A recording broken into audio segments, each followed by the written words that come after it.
Everybody,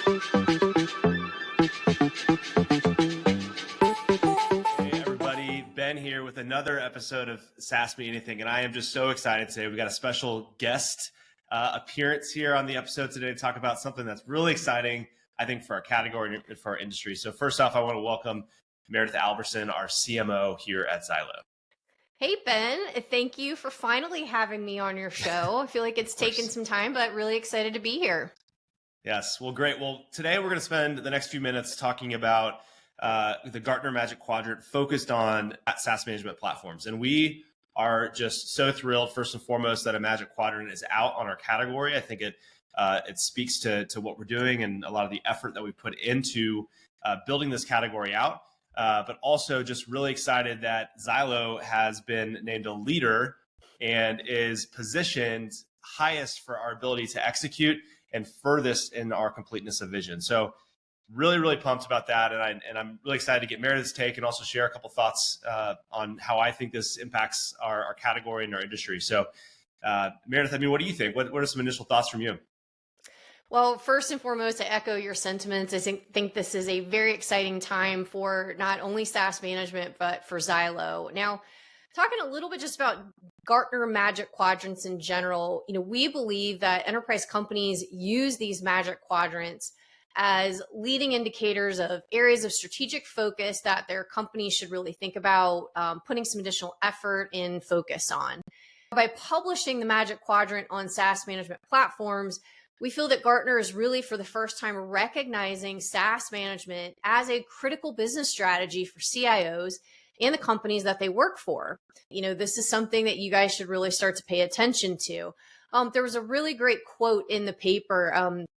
Despite low client demand, Gartner recommends that organizations implement an SMP to reduce the financial, the operational, and the visibility risks that are associated with unmanaged applications and the largely underestimated size and related spend within their company SaaS portfolio. So Ben, what's your take on the research in this report? Yeah, I mean, I think that quote alone, and I think the research is a really great and impactful way to look at the category. And I think it makes a lot of sense. I mean, Gartner spent some time really defining out what SaaS management is.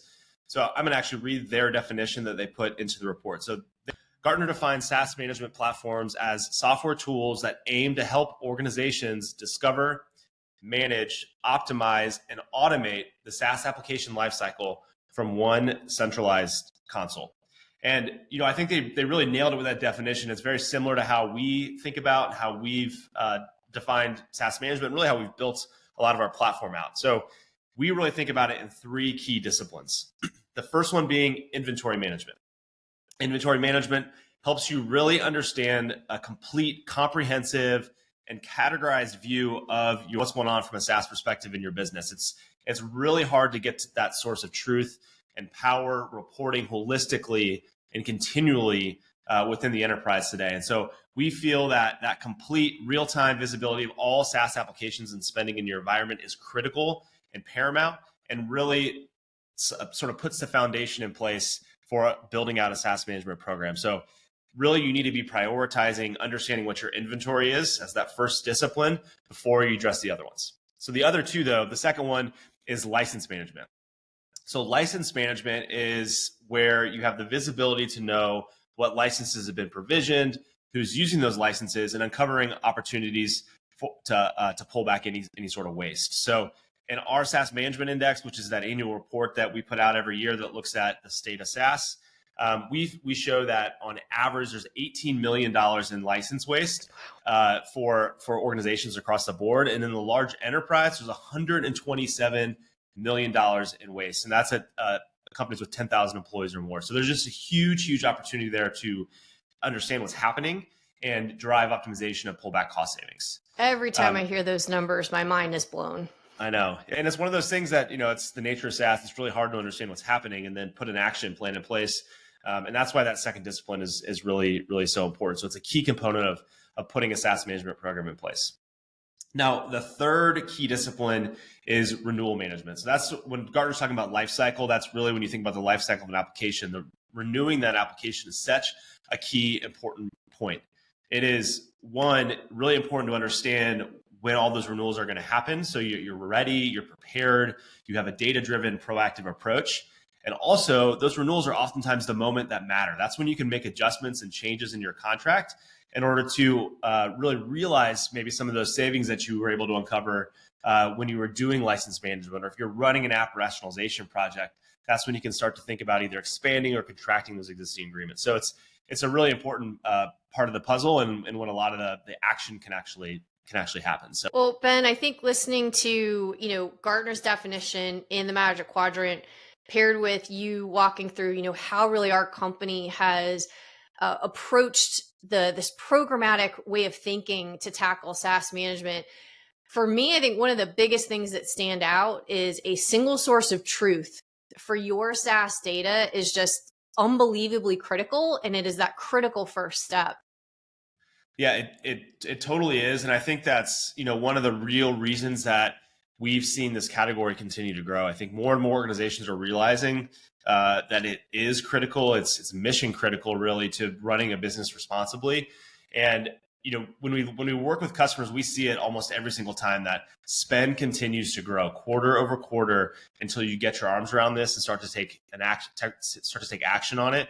And usage continues to get out of control as well. That waste continues to grow and introduces significant challenges to organizations today. The problems are just getting way, way, way too big to continue to ignore. So now looking again back to our own data here at Zylo, we manage nearly $40 billion in SaaS spend for our customers today.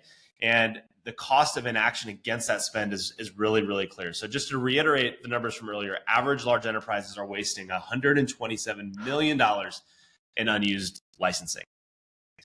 And then on top of that, the average cost per employee is just under $4,000 today. So just $3,961 to be exact. So it's the spend and the numbers are, again, just too big to continue to ignore. Well, Ben, listening to your numbers, having read the Gartner SaaS Management Platform Magic Quadrant, I think I would be remiss if I didn't do a little bit of plug for budget season. Now is the time to really start thinking about if you are interested in tackling some of the things that SaaS management really goes after, shadow IT, license optimization, getting your arms wrapped around your renewals in a proactive way. You got to get into the budget now. Everybody's planning for 2025. They're thinking about the budget. And maybe you're even looking to, fuel innovation like AI. Maybe you are looking to, increase bonuses or pay increases for your team. And you're wondering, how is the business going to pay for it? SaaS management really does allow companies to pull back a lot of wasted spend, those numbers that you were talking about, and reallocate those in the business into more, into more meaningful ways. And Ben, one of the things that this has also been top of mind, I think, for Zylo, kind of stemming off of the Gartner Magic Quadrant, outside of cost, another pitfall that really businesses should be thinking about is, this is not something that is typically tackled alone by one person or one department. SaaS management can't be done in a silo. It's that team sport mentality. Yeah, totally. And that's the nature of SaaS, and that's what has to happen in order to put a successful SaaS management program in place. SaaS is not just bought by one person, not bought by one department, not bought by one organization within the company. It is literally bought by everybody. And so it needs to be a team sport in order to solve this problem and truly get to the benefits that a SaaS management program can do for the organization. So when we think about the key players here, it's going to be your IT team. IT is oftentimes owns a lot of SaaS applications for the business. So they're a key player here. Software asset management teams for those that have those functions within their organization. And then procurement within your organization as well. And you think about that renewal and that moment that matters. Procurement's a really important part and role in managing the lifecycle of those SaaS applications. So what is key to all that, though, is that decision-making along the way can't happen in a silo. So if you think about maybe IT's out optimizing licenses, but they're not communicating that to procurement, and procurement goes and renews the contract as is without really thinking about, hey, we actually don't need that many licenses anymore. Or maybe you think you're out of licenses and you go and add more licenses in mid-contract when actually you could be running a process to pull back things that are going unused. And those things happen all the time.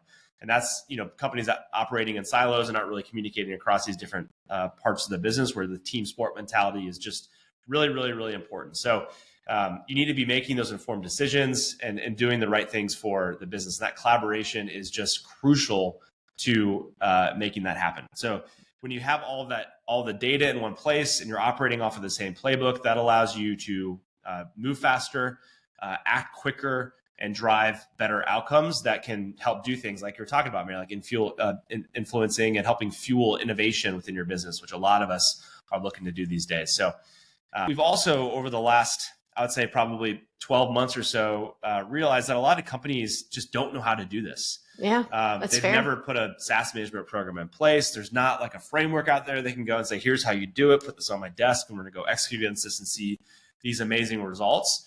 And so what we have done is we've put together a framework to help companies do this. So we've outlined across those 3 disciplines, what are the key capabilities, and then started bringing forward key playbooks and guides to help organizations do that directly in their business to see the results of all the hard work in putting a SaaS management program in place. So, Mary, what do you think about that? Have you seen the impact of that framework and how the market's responding to that? Yeah, Ben, as you mentioned, SaaS management still is relatively new. It is not something that a person has maybe done at another company before, and they're looking for a bit of a guide, a playbook. How do I really tackle that? And I'm really, really excited about the frameworks. These frameworks have been cultivated from our learnings as the leader in the space, partnering with some of our incredible customers to see what is working and what is not. So first, we've got the definitive guide to SaaS management. This is going to be, for those of you that are looking to build a program, want to really understand that strategic importance of SaaS management. You're going to get all that information. You're going to be introduced to our proprietary framework. Again, as Ben mentioned, this isn't something that is available anywhere else in the industry. It's going to really help you start to understand how you really wrap your arms around SaaS management. What is that business impact? It's going to explain the benefits, the importance. At the end of the day, it's going to talk about the why and the why now. The second guide is called the No BS SaaS Management Playbook. And this is really going to start to answer the question about how do we do this and who needs to be involved. And it's a really clear, easy to understand step-by-step approach on how you should consider building your SaaS management program. And on top of that, again, I mentioned our customers, our fantastic customers we've almost kind of partnered with this framework on. I wanted to mention a few of them just to talk about some of the successes and the wins that they've seen. Gordon Atkin, who is the VP of Technology and Business Platforms at Salsify, he shared, that SaaS management is essential. As SaaS spend is one of the top costs for any organization today, you must be out in front of it, paying attention to it, and identifying ways to contain it.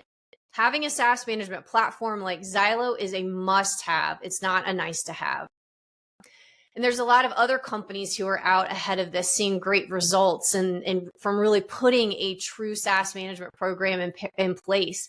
We've got Adobe, went through a huge rationalization effort and implementation of governance, and they saved over $60 million in cost savings and avoidance. ModMed, the team there has built this just incredible regular licensing deprovisioning program. They have, you talk about waste, Ben, they have reclaimed thousands of licenses, equaling over $3 million in cost savings and avoidance, and they've done that in less than 2 years. Blackline, complete SaaS visibility has enabled them to reduce their financial and their security risk. They've had a 400% increase in the number of apps that are now SSO enabled and a 49% decrease in their software spend expense. First off, those numbers are insane. And you can see how putting a program in place is really going to help those companies and more fuel their business without having to continue to go back to the well to request more money. So I think that's amazing. The second thing I just want to quickly say about those 2 guides too, the one that's called the No BS guide, that is literally built by us working with our customers over the last 8 years. And so we've taken all of that wealth of knowledge that we have standing up these SaaS management programs within companies, and we're putting that out for our customers to be able to then pick up and use within their own companies. So this is it really is a no BS guide because it is based off of real experience. real processes that we've helped organizations put into place. And so I'm really, really excited for companies to get that and to see some of these results that you just shared as well. Well, me too, Ben. And maybe you'll have to have me back and we can dig more into those playbooks and start to walk the audience through, how do they start to do this? Well, everybody, Ben, thank you for having me on. Again, we're going to have all this in the show notes. Like, this is just a glimpse of the data that Gartner shared in the Magic Quadrant, a little bit about some of these guides on how you can start to build a program. So go to the show notes, download Gartner's 2024 Magic Quadrant for SaaS Management Platforms, and learn why Zylo is positioned as a leader. Also, go to the show notes, download those 2 guides that Ben and I talked about today. And again, we love to help you get started on your SaaS management journey. Please feel free to contact any one of us. We'll get an expert on the phone to help you start walking through some of your business challenges and how we feel Zylo and SaaS management can help. Yeah, Mary, you're welcome anytime. Anytime you want to hop on, I'm always here and you're always welcome. So thank you for joining us today, and thank you all for listening, and we will catch you next time.